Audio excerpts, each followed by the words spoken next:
আমার বন্দরটা কি এরকম কোনো অবস্থানে গিয়ে পৌঁছেছে? অর্থাৎ অথবা আমি কি এই অ্যানালাইসিস করছি যে আমার এখান থেকে গার্মেন্টস সেক্টরটা চলে যাচ্ছে সেই গুয়াংজুতে, ভিয়েতনামে চলে যাচ্ছে, ওরা কিভাবে এটাকে কি বলে আর কি বিকল্প কি ওয়েটা তারা উদ্যোগ নিচ্ছে, সেই টাইপের অ্যানালাইসিস কি আমাদের এখানে আছে? অটোরিকশা চালকদের সাথে একটা কর্মসংস্থানের ব্যাপার রয়েছে আর কি। অনেকগুলো প্রশ্ন একসাথে জড়িত। যেমন আমাদের ল্যান্ড দিন দিন কমে যাচ্ছে, এরপরে হচ্ছে যে ল্যান্ডগুলো ব্যবহারের জন্য যে যথোপযুক্ত বা যুগোপযোগী আধুনিক ব্যবস্থাপনা, সেগুলোর দিকে এখন পর্যন্ত কিন্তু আমাদের দেশ হাঁটছে না। অথবা বলতে পারেন যে বিকল্প কৃষি কিছুটা এটা এখন শখের বসে বা টেলিভিশনে একটা কাস্ট করার জন্য হচ্ছে, বাস্তবিক অর্থে সেটার মাঠ পর্যায়ে কী অবস্থা আছে সেটার একটা রিপোর্ট আমাদের সামনে উঠে আসা দরকার, সেটা হচ্ছে না। এটা শুধুমাত্র কৃষি বলবো না, এবং আমাদের জন্য একটা বড় ধরনের বিষয় ছিল যে আমাদের যে মেগা সিটি হিসেবে ঢাকাটা খ্যাত আর কি, এটাকে ডিসেন্ট্রালাইজ করা। তাহলে ডিসেন্ট্রালাইজ যদি আপনি করতে পারতেন তাহলে কিন্তু একটা হিউজ সংখ্যক মানুষের কর্মসংস্থানেরও স্থানীয়ভাবেই সুযোগ হয়ে যেত। যদি আমাদের বিভাগীয় শহরগুলো বা বড় বিভাগীয় শহরগুলো কেন্দ্রিক এইরকম একটা ব্যবস্থা নেওয়া হতো, তখন কিন্তু অটোমেটিক অসংখ্য লোকের কর্মসংস্থান। আমি জানি না যে এগুলো নিয়ে তো অবশ্যই একটা বিশেষজ্ঞ পর্যায়ের পর্যালোচনা আছে, সরকারের আছে, এবং ভাইজিটি বলছিলেন আর কি যে ওনারা যখন বিরোধী দলে ছিলেন ওনাদের এর চেয়ে আরও বেশি অ্যানালাইসিস নিজেদেরই ছিল আর কি। জন্য আমরা এই মুহূর্তে আগেই আগ বাড়িয়ে না বলে এভাবে বলতে পারি আর কি যে কর্মসংস্থান সৃষ্টির জন্য যে উদ্যোগটা নিয়েছে যে কোটি কর্মসংস্থান করবে, এটির জন্য কিন্তু অলরেডি 6 মাস চলে গেছে, 18 মাসে আর বাকি 2-6 আছে আর কি, 12 মাস আছে আর কি, 1 বছর। এখন 1 বছরের মধ্যে দৃশ্যমান হওয়ার জন্য 1 কোটি কর্মসংস্থান দৃশ্যমান হওয়ার জন্য আমার কাছে মনে হচ্ছে না যে সরকারের কাছে এই মুহূর্তে খুব বড় মাপের কোনো উদ্যোগ নেওয়া হয়েছে। এবং জ্বালানি সংকটের কারণে তো নিশ্চয়ই প্রতিষ্ঠানগুলো যেহেতু বন্ধ হয়েছে, উৎপাদন যেহেতু কমছে, সেই জায়গা থেকে আরেকটা বিষয় এখানে একটু বলে রাখি, হার আরো বাড়ছে। দেখেন আরেকটা বিষয় আমরা একটু বলে রাখি আর কি, যে আপনাকে খেয়াল করতে হবে যে এখন আমরা বাংলাদেশ ছোট্ট একটি দেশ, এখানে আমাদের গার্মেন্টস সেক্টর বলা যায় যে খুবই গুরুত্বপূর্ণ একটি রেমিটেন্সের কি বলে এটাকে আর কি, আমাদের জিডিপিতে ভূমিকা রাখার একটা জায়গা আর কি। বাট খেয়াল করতে হবে যে অন্যান্য দেশগুলো কিভাবে এই সব কিছু মোকাবেলা করছে, কোন দিকটাকে বেশি গুরুত্ব দিচ্ছে। আমি যদি ছোট্ট করে বলি আপনাকে যে ইউনাইটেড আরব এমিরেটস, যেটা আর কি সংযুক্ত আরব আমিরাত, তারা তাদের এমিরেটস একটা এয়ারলাইন্স, মেবি আমি এই মুহূর্তে এক্সাক্ট ইনফরমেশনটা নাই, সম্ভবত 32% ভূমিকা রাখছে জিডিপিতে। তাহলে আমাদের এখানে এরকম বিকল্প কী কী ওয়ে আছে? শুধু এক গার্মেন্টস নিয়ে আমরা গল্প দিতেছি, একই গল্প দিতেছি আজকে প্রায় 20 বছর ধরে, যে আমাদের এখানে গার্মেন্টসের জয় জয়কার। কিন্তু আপনি কি খেয়াল করেছেন যে জয় জয়কার সেই গার্মেন্টসটাও তো এখন জ্বালানি সংকটের কারণে সেটা যে ভঙ্গুর, হ্যাঁ, এটা ভঙ্গুর হওয়ার জন্য আমাদের অন্যান্য অব্যবস্থাপনা বাদই দিলাম, কথার কথা যে আমাদের এই মুহূর্তে রিয়েলি সংকট হচ্ছে যে জ্বালানি তেলের বা গ্যাসের সংকট, বিধায় এটার উপর ইম্প্যাক্ট পড়েছে। ওকে, এটা ফাইন্ড আউট করার জন্য আমাদের উদ্যোগ থাকবে, এটাকে রিকভার করার জন্য উদ্যোগ থাকবে, কিন্তু বিকল্প কি? আমার বন্দরটা কি এরকম কোনো অবস্থানে গিয়ে পৌঁছেছে?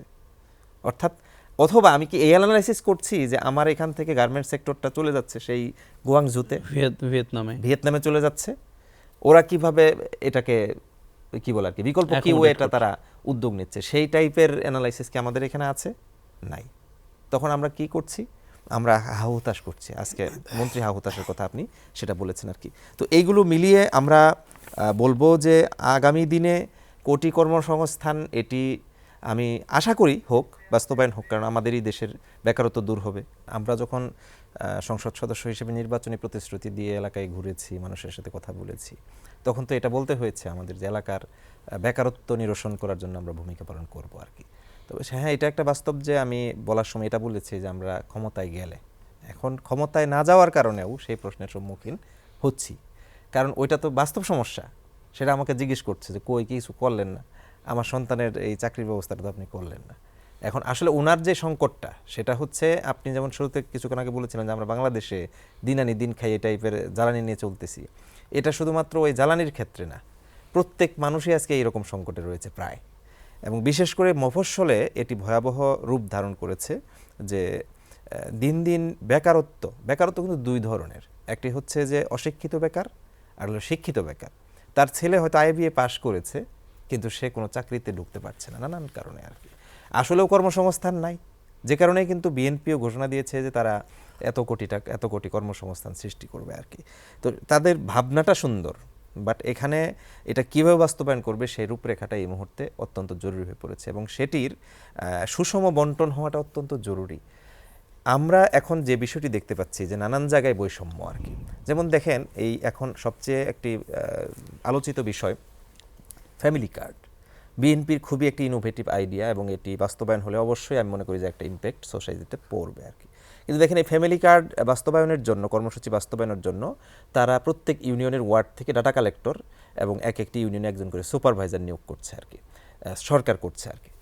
সেই জায়গায় স্বচ্ছ নিয়োগ প্রক্রিয়া হওয়ার কথা, কিন্তু অলরেডি বেশ কিছু উপজেলায় আমরা দেখেছি, এবং আপনি জেনে আশ্চর্য হবেন যে আমার উপজেলায় অসংখ্য মানুষ এসে অভিযোগ করছে যে তাদের পরীক্ষার দিকে তোয়াক্কা করা হয় নাই, একটা নির্ধারিত দল মানে সরকার দল বিএনপির পক্ষ থেকে তালিকা দেওয়া হয়েছে।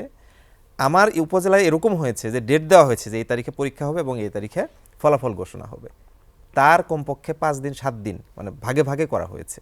এটা খুব মজার ব্যাপার আর কি, যে এটা বাস্তবায়ন করার জন্য একটা ওপেন সিক্রেট ঘটনা ঘটেছে।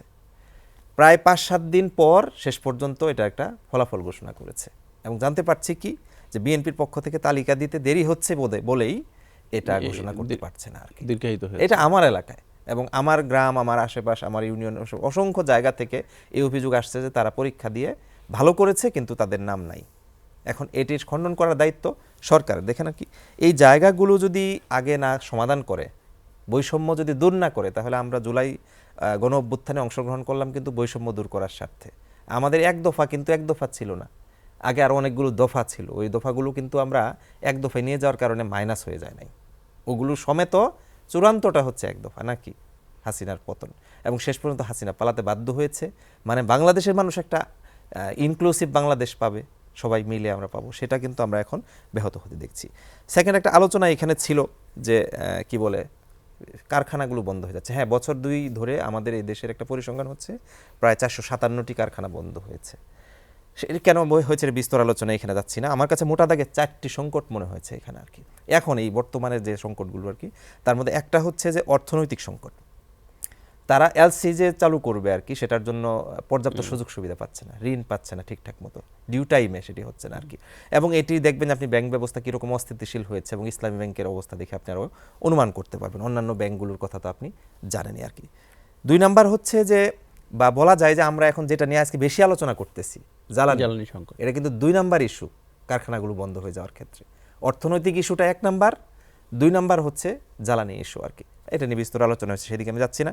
3 নাম্বার ইস্যু হচ্ছে যে শ্রমিক বা অভ্যন্তরীণ যে সংকটটা আর কি, যেটি শান্ত ভাই বলেছেন আর কি, যে অনেকগুলো কারখানা মালিকরা দেখতে চমৎকার, ভালোই লাগে দেখতে চমৎকার, উনি খুবই করেন কি বলে আর কি, সোশ্যাল ওয়ার্ক করে বেড়ান, তার ওখানে এতিমখানা আছে, ইত্যাদি বহু কিছু দেখানোর জন্য আছে আর কি, কিন্তু তার নিজের কর্মীদের বেতনটা তিনি ঠিকমতো দেন না। এটা কিন্তু আমরা আন্দোলন করতে আর কি। এবং আপনি জেনে আশ্চর্য হবেন, শান্ত ভাই যদিও বলেছেন আর কি, যেটা খুব বড় ইস্যু, আমার কাছে মনে হয়েছে চতুর্থ ইস্যু হচ্ছে রাজনৈতিক সংকটের কারণে কোনো প্রতিষ্ঠান যদি বন্ধ হতে চলে, সেটা রিকভার করার দায়িত্ব কিন্তু গভর্নমেন্টের।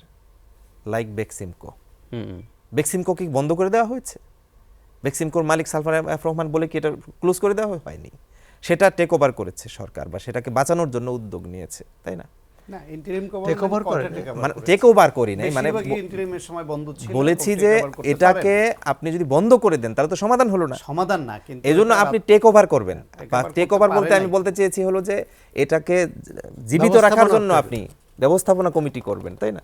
সেটা করবেন, আপনার করতে হবে, কারণ আপনার এটার সাথে শত শত হাজার হাজার মানুষের কর্মসংস্থানের ব্যাপার জড়িত আর কি। এই সব কিছু মিলিয়ে আপনাকে বিষয়টি খেয়াল করতে হবে আর কি। আপনি মানে আমাদের এখন যেটা ঘটেছে আর কি দেশে, বিগত 17 বছরের একটা ভয়াবহ দুঃশাসনের কারণে আমরা এমন একটা অবস্থা যে কোনটা ছেড়ে কোনটা ধরবো আর কি। এখন এই কোনটা ছেড়ে কোনটা ধরবো বলে এটা নিয়ে হাহুতাশ করে আমি আবার সমুদ্রের তীরেই শুয়ে পড়লাম, সেটা করা যাবে না। কারণ এখানে দেখেন, আপনি যদি সবার আগে যেটাতে হাত দেওয়া দরকার সেটার দিকে যদি না তাকান, আপনি সুশাসনের দিকে তাকাইছেন। এদেশে আপনি বলছেন যে বিনিয়োগকারীরা আসবে আর কি, সে কেন আসবে? এখানে সুশাসন তো এখন আমরা এনশিওর করতে পারছি না আর কি। এবং আমরা অফলাইনে কিছুক্ষণ আলোচনা এটা নিয়েও করলাম যে স্বরাষ্ট্রমন্ত্রীর ভূমিকা নিয়ে। এখন আবার আমরা আশাবাদ হচ্ছি যে উনি নাকি চেঞ্জ হয়ে আবার আরেকজন যাচ্ছে। আশাবাদী তো আমরা জাতি হিসেবে, এটা একটা ভালো দিক। বাংলাদেশি মানুষরা ব্যাপক আশাবাদী, within short term or mid term long term আমরা দেশ থেকে সামগ্রিকভাবে দুর্নীতি দমন করতে পারবো, চাঁদাবাজি বন্ধ করতে পারবো, তাহলেই একটা সামগ্রিক সুশাসন প্রতিষ্ঠা হবে, আইনের শাসন প্রতিষ্ঠা হবে এবং আমরা তখন স্থিতিশীলতা পাবো। আমরা আশা করি যে বিনিয়োগও তখন আসবে ইনশাআল্লাহ।